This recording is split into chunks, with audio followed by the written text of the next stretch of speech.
Well, Max Holloway, the baddest fight I think I have ever watched. What sort of emotions are going through you right now? I think I'm changing the name. I'm changing the name to Bless Man Forever. That was a tough fight, man. Richie hit hard as shit, like they said. He got me. He done put my butt on the canvas like he said he would, but I'm happy that I got my hand raised at the end.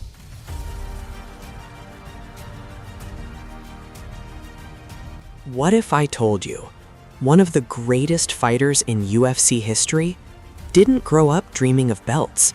He grew up trying to survive, abandoned, raised around addiction, surrounded by violence, sleeping in chaos.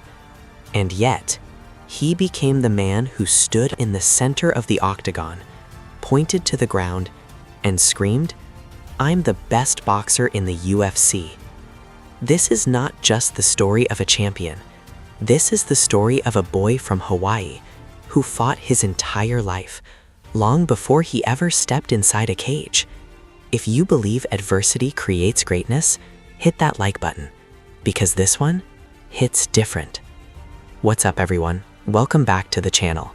Today, we're diving deep into one of the most emotional journeys in MMA history, the life of Max "Blessed" Holloway.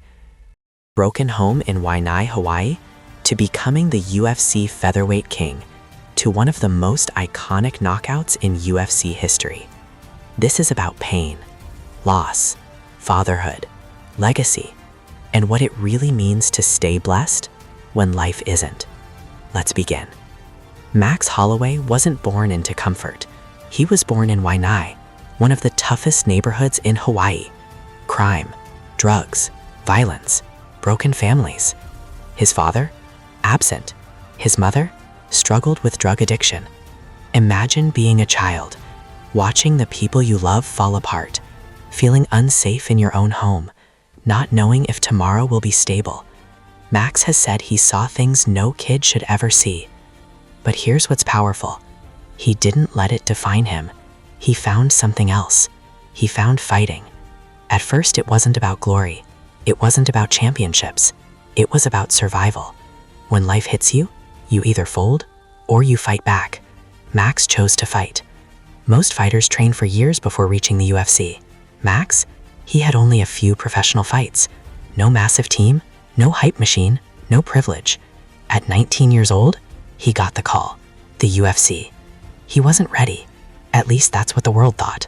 He stepped into the octagon against Dustin Poirier, and he lost. For many fighters, that's where the dream fades. Young, inexperienced, outmatched. But loss didn't break Max. It built him.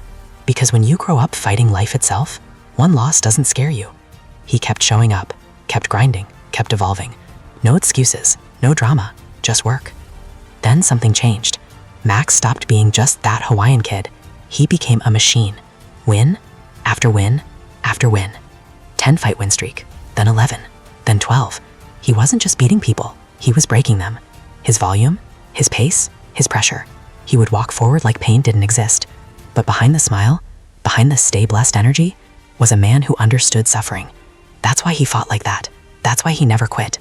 In 2017, he faced Jose Aldo, one of the greatest featherweights of all time, in Brazil, in front of a hostile crowd, and he stopped him. Then he did it again. Max Holloway became the UFC featherweight champion, from Waianae to the top of the world. Let that sink in. But life doesn't stay perfect. Champions fall, and Max met Alexander Volkanovski. He lost, then he lost again, and this time, it hurt deeper, because he believed he won the second fight. Fans were divided, debates exploded, but the belt was gone. For a man who fought his entire life to rise, it felt like slipping backward. And here's where most people break. But Max, he smiled. He stayed respectful. He said, "It is what it is. That's character. That's maturity. That's growth." Because true champions aren't defined by belts. They're defined by resilience. There's something even more powerful about Max. His son. Max often talks about how becoming a father changed everything. He didn't want his son to grow up the way he did. He didn't want chaos. He didn't want instability. He wanted presence. He became the father he never had. Think about that. A boy who grew up in dysfunction, becoming stability for someone else. That's legacy.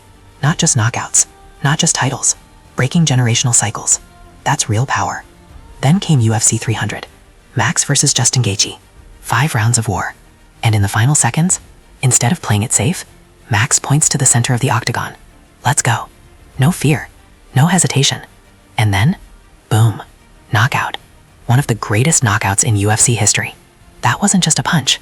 That was the kid from Waianae, the abandoned child, the 19-year-old underdog, the former champion, the father, all in one moment, cemented in history. Max Holloway's story isn't about being undefeated. It's about refusing to stay down. It's about smiling through pain, working in silence, loving loudly, and staying blessed, even when life isn't. From broken beginnings to UFC immortality, Max didn't just fight opponents. He fought circumstances.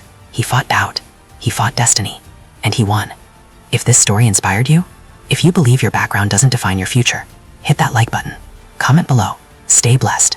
And if you want more powerful stories about fighters who turned pain into greatness, subscribe now, because the next story might hit even harder. Stay strong, stay fighting, stay blessed.